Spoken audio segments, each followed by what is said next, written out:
Bom, vamos estudar então um objeto circular de raio R, massa M, que está em cima de um plano inclinado. Então aqui a gente vai estudar essa situação. A gente só para lembrar vocês que se fosse um ponto, se fosse um pontinho num plano inclinado, a aceleração seria g seno de θ, né? E qual a pergunta que eu posso fazer aqui, qual que vai ser a aceleração desse objeto em cima desse plano inclinado? Vai ser g vezes seno de θ? O que muda o fato desse objeto agora ser um círculo? Você tem essa forma circular, olhando em perspectiva, ele tem essa forma circular. Então isso aqui de novo pode ser um anel, pode ser um cilindro, pode ser uma esfera, pode ser um disco, tá? Então como é que a gente calcula a aceleração com que esse objeto vai cair? A gente vai admitir que ele vai rolar nesse plano inclinado sem deslizar, tá? Então eu estou considerando que ele não vai deslizar. Então se ele não desliza, tem que ter a força de atrito estática, tá? Que agora vocês já sabem que tem que ter o atrito estático. E esse objeto ele tende a cair no plano inclinado, nessa direção. Portanto, a força de atrito estático aqui vai atuar se opondo a esse movimento, tá? Deixa eu melhorar um pouquinho o desenho aqui, porque não está ficando legal aqui, não está dando para visualizar muito bem. Então, tem um plano inclinado aqui, um ângulo θ, e a força de atrito estático está nessa direção. O peso ele está verticalmente para baixo aqui, e tem a normal atuando no ponto de contato aqui, que eu vou pôr aqui em cima para não prejudicar o desenho, tá? Então, são essas forças que estão atuando no sistema, não tem mais nenhuma outra força que eu vou considerar, tá? É o atrito, o peso e a normal. Tá? Se fosse um ponto, eu já conseguiria resolver a segunda lei de Newton e chegaria nesse resultado. Na verdade, a presença do atrito, enfim, muda um pouquinho, porque aí eu precisaria ver se o ponto ele vai continuar parado. Isso aqui é solto a partir do repouso. Então, tendo atrito, eu teria que verificar se o objeto continua parado ou vai se movimentar.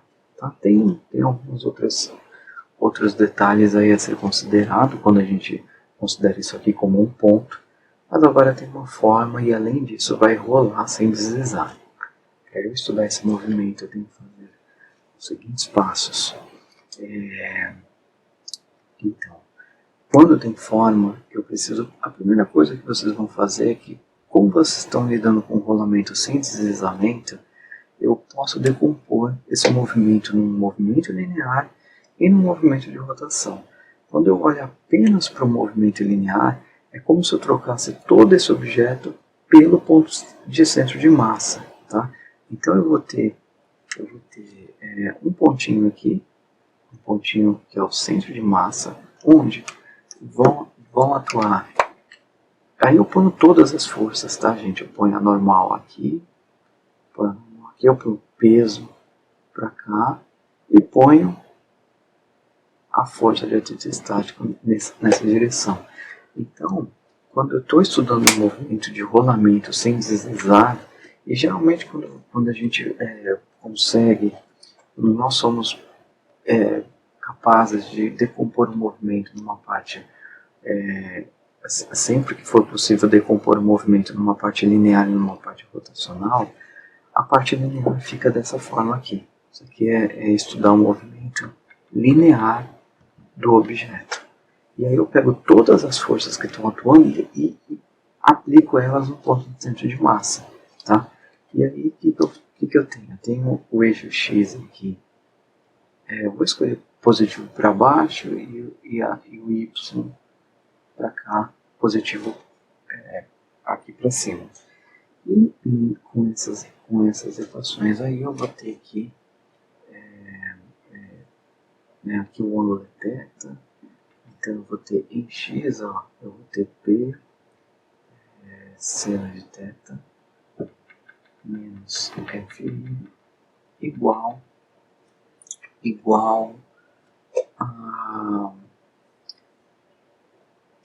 olha só, o centro de massa, isso aqui vai rolar sem deslizar, tá? Então estou assumindo que vai ter movimento, isso aqui vai rolar sem deslizar.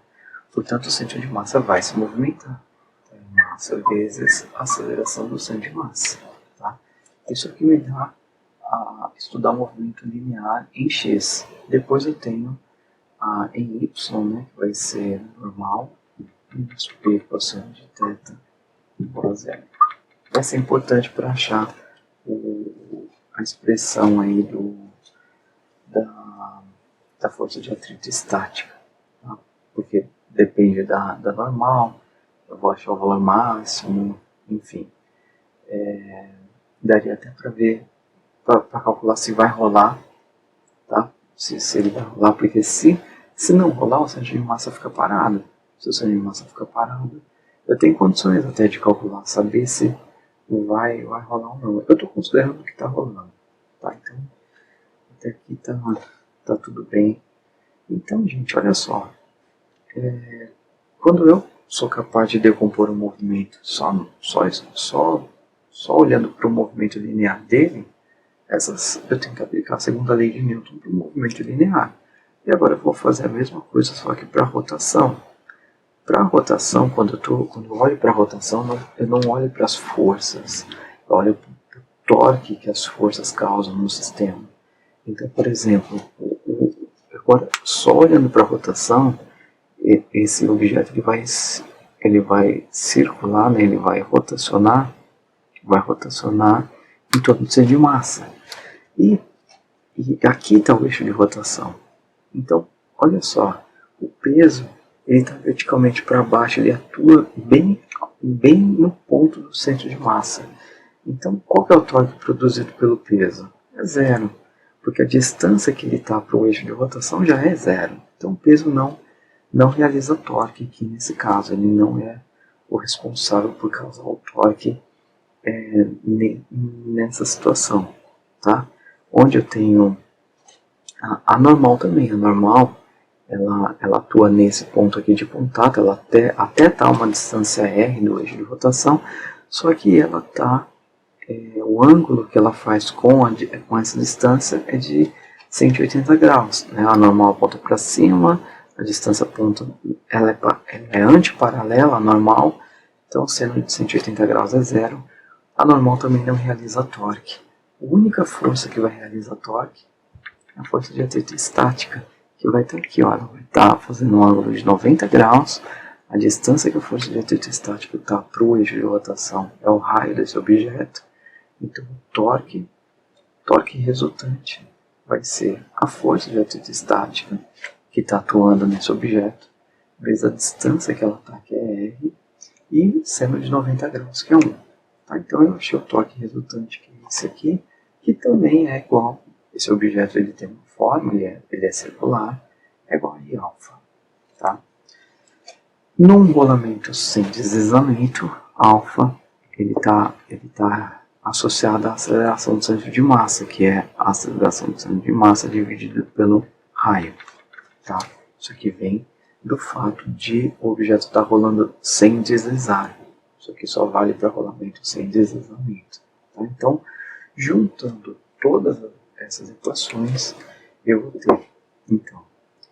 ter que mg, então essa equação aqui, ó, essa equação vai ser mg seno de θ, mg seno de θ menos Fe igual a massa vezes a aceleração do centro de massa, só que o Fe ele é igual a I-alfa sobre R. Tá? Então eu já consigo fazer essa substituição daqui. Eu tiro que a força de atrito estática é I-alfa sobre R. Tá? E alfa é a aceleração do centro de massa sobre R. Então Fe também é igual a I, a aceleração do centro de massa, dividido por R quadrado. Tá? Eu consigo substituir aqui. E aqui vai ficar mg seno de θ menos I, a aceleração do centro de massa, R quadrado, igual a M, a aceleração do centro de massa. Portanto, dessa equação, eu tiro aqui a aceleração do centro de massa, jogando esse termo para cá, e colocando a aceleração do centro de massa em evidência, eu vou ter mg seno de θ dividido por m mais i sobre r quadrado. E, portanto, a aceleração do centro de massa vai ser igual, tirando um m, colocando um m em evidência aqui no denominador, eu vou cortar as massas aqui, eu vou ter g seno de θ dividido por 1 mais i sobre mr quadrado. Tá? Então a gente agora consegue comparar essas duas situações. Se fosse um ponto, eu teria a aceleração g seno de θ desde que não tivesse o atrito. Tá? Essa aceleração aqui é para um ponto numa superfície sem atrito. Por que eu estou comparando uma situação de não ter atrito com atrito? Porque o atrito ele não dá, tanto na primeira situação, num ponto sem atrito, um ponto num plano inclinado, ele não vai perder energia com atrito. Um objeto rolando sem deslizamento também não perde energia com atrito, então eles são, de certa forma, equivalentes. O atrito estático aí, ele não está tirando energia do sistema e nem dando, né? Então ele é, de certa forma, equivalente a um ponto se deslocando numa superfície sem atrito. Porque, como o atrito não tira nem dá energia, é uma situação quase equivalente. E aí dá para comparar uma coisa com a outra. Então, um ponto num plano inclinado sem atrito tem essa aceleração. Um objeto rolando sem deslizar, o centro de massa desse objeto vai ter uma aceleração muito parecida, mas vai ter esse fator aqui no denominador, que é 1 mais I dividido por mr quadrado. Tá? Então, aí teria, se fosse um plano, tem como dar valores aqui, se for um círculo, esse momento de inércia, o momento de inércia de um círculo, se for uma esfera, o momento de inércia de uma esfera, se for um disco, o momento de inércia de um disco. Então, o que tiver aqui no plano inclinado, o objeto que tiver aí no plano inclinado, a única diferença é o momento de inércia que vai entrar aqui. Tá? A massa é a massa do objeto. Enfim, essa é a equação que a gente chega para um rolamento sem deslizamento num plano inclinado. Tá bom?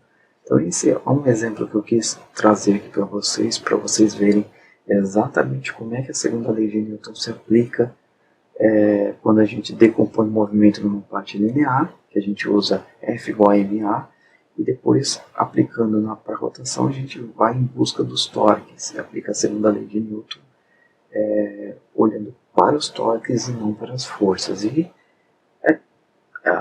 embora a gente tenha decomposto em dois pedaços separados, o movimento é um só, a composição dessas duas coisas. Então é por isso que eu usei todas as equações aqui, que vinham daqui, e juntei elas para chegar na aceleração do centro de massa, nesse resultado que está aqui, tá bom?